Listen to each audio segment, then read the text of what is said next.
నా ప్రియమైన మంగళగిరి ప్రజలందరికీ మహాశివరాత్రి శుభాకాంక్షలు. అంతేకాకుండా ఇక్కడ ఎంతో మంది మహిళలను చూశాను. మీరందరూ చాలా ఉత్సాహంగా ఈ ప్రోగ్రామ్ ని చూడడానికి వచ్చారు. ఇక్కడున్న మహిళలందరికీ మహిళా దినోత్సవ శుభాకాంక్షలు కూడా.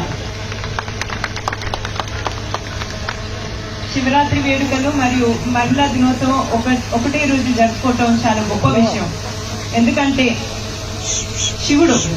శివుడు మహిళలకి చాలా ప్రాధాన్యత ఇచ్చే దేవుడు.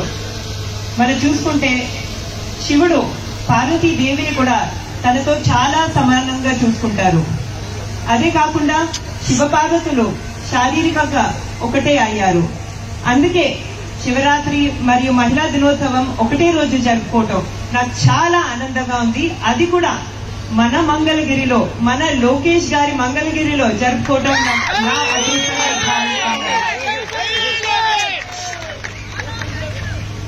ఈ పవిత్రమైన దినమున మన శివ పార్వతుల పవిత్రమైన నృత్య ప్రదర్శన చూడటం నేను నా అదృష్టంగా భావిస్తున్నాను, మనందరి అదృష్టంగా భావిస్తున్నాను. అదే కాకుండా సుమిత్ర గారు చెప్పారు, మన భారతదేశపు సంస్కృతి ఎంతో గొప్పది, ఎంతో బలమైనది. కానీ రోజు రోజుకి చాలా మంది మన సంస్కృతి గురించి, మన కళల గురించి మర్చిపోతున్నారు. నేను చాలా అదృష్టవంతురాలుగా పెరిగాను. నేను చిన్నప్పుడు నాన్నగారితో పాటు మా తాతగారు, మీ అందరి అన్నగారు నందమూరి తారక రామారావు గారి సినిమాని చూస్తూ మన సంస్కృతి గురించి, మన పౌరాణికాల గురించి ఎంతో కొంత నేర్చుకున్నాను. కానీ కొన్ని సంవత్సరాల్లో మన పిల్లలకి, మన మనవలకి మన సంస్కృతి గురించి, మన కళల గురించి ఎంత తెలుస్తుందో నాకే తెలీదు. నాకు చాలా భయం వేస్తుంది.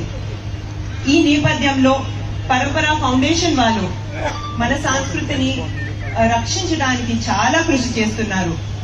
వాళ్ళు స్వచ్ఛందంగా ముందుకొచ్చి వేరే ప్రోగ్రామ్స్ ఉన్నా క్యాన్సిల్ చేసుకుని మన మంగళగిరిలో శివరాత్రి వేడుకల్లో పాల్గొన్నారు.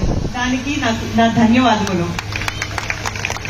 అదే కాకుండా త్రికాయ ఫౌండేషన్ వారు ఇంత బిజీగా ఉన్నా కూడా వాళ్ళ సూపర్ డాన్సెస్ తో, వాళ్ళ పెర్ఫార్మెన్స్ లో వాళ్ళ శివపార్వతుల రోల్ ని ఎలా జీవించారు మీరే చూశారు. వాళ్ళు ఇక్కడ వచ్చినందుకు, ఇంత బాగా పెర్ఫార్మ్ చేసినందుకు, అదే కాకుండా ఈ ఎక్సలెంట్ స్టేజ్ లైటింగ్ అన్నిటినీ సెటప్ చేసిన ఆర్గనైజర్స్ అందరికీ నా కృతజ్ఞతలు. మరొకసారి నా మంగళగిరి కుటుంబ సభ్యులందరికీ శివరాత్రి శుభాకాంక్షలు తెలుపుకుంటూ, మహిళా దినోత్సవ శుభాకాంక్షలు తెలుపుకుంటూ నేను సెలవు తీసుకుంటాను. నమస్కారం.